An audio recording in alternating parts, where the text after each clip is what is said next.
make sure that you and the other hardworking farmers will granted a support coming from the government. Thank you, sir. We're counting on you. Our truck barely earn money, but I hope that you will help us farmers to gain more money. At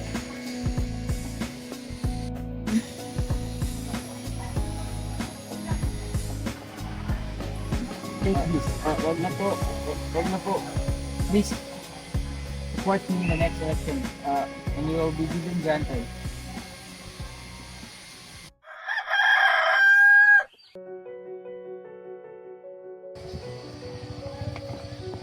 Tay, mauna muna ako kasi may pasok pa ako.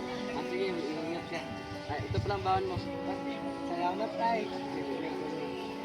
Tay. Ingat ka. Tay! Bye!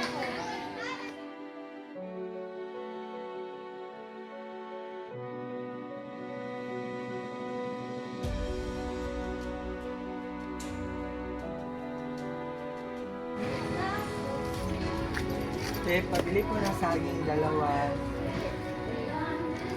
Thank you po. Senator Lance continues his charity projects to help poor farmers across the region. People are praising his compassion and leadership.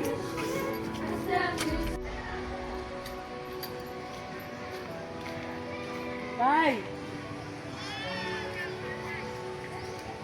Kumusta pag-aaral na? Okay lang, pero may wenda ka muna, Tay. Sige, tayo na.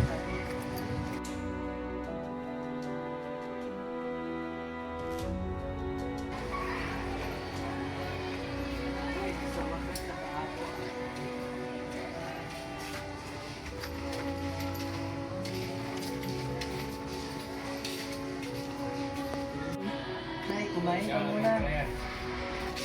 Sige, tig-isa tayo. Huwag na tayo, sa'yo. Hindi, tig-isa tayo.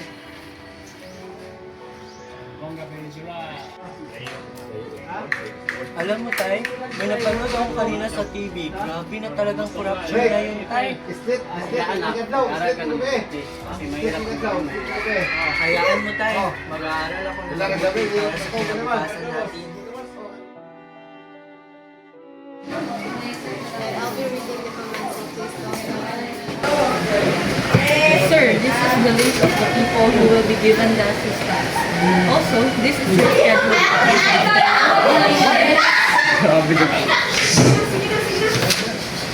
It's not an important matter. Please get out. I'm busy.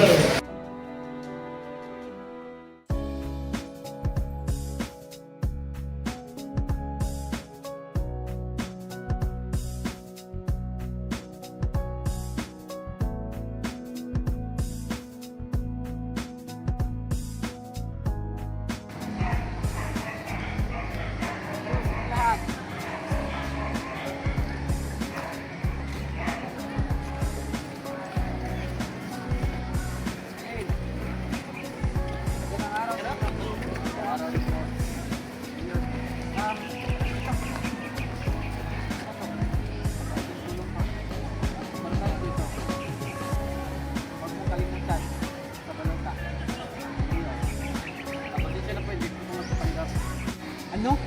Malaking pangangailangan ko sa inyo eh. Alam niyo ba anong hirap ng mga farmer dito? Tagapin mo to. Anong ginagawa mo sa tatay ko? Layuan mo tatay ko, wala kang mga puso. Hindi niyo ba ako kilala? Ako ang mayor dito. Kaya huwag kayo mag-alantangan na kilala niyo ako. Hindi namin kailangan ng pera mo, kayo na to.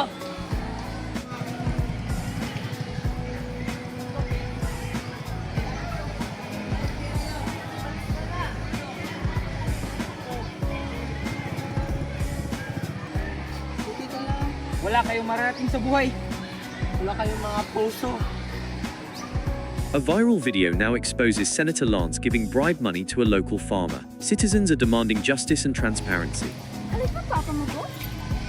Hala, si Papa ngayon nasa video.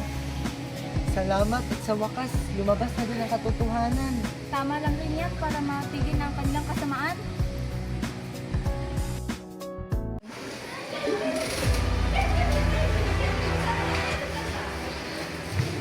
Mas secretary.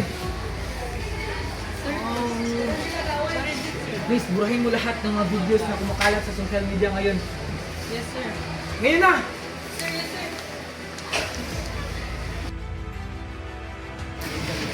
They deleted the video, but not the truth. We were victims too. He made us to stay silent. ICT helps us to speak up. We're not afraid anymore.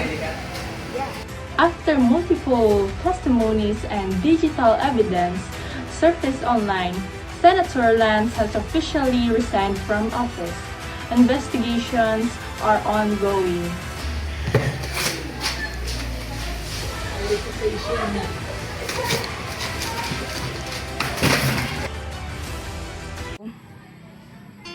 Tay, kahit nabura na nila yung video, ang katotohanan ay mananatili pa rin. People didn't stay silent. Alam mo anak, yan ang kapangyarihan ng teknolohiya. Mas maganda kung gagamitin ito ng lahat na tama. At saka hindi lang ito tungkol sa pagpo-post, tungkol din sa paglaban sa mga tama. I'm so proud of you, Tay, kasi pinaglaban mo kung ano yung tama kahit na mahirap.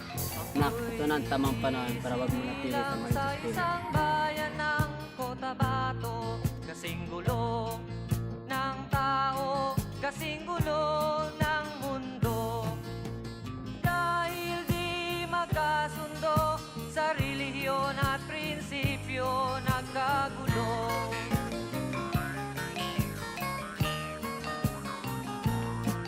Ang bayan ko sa Cotabato,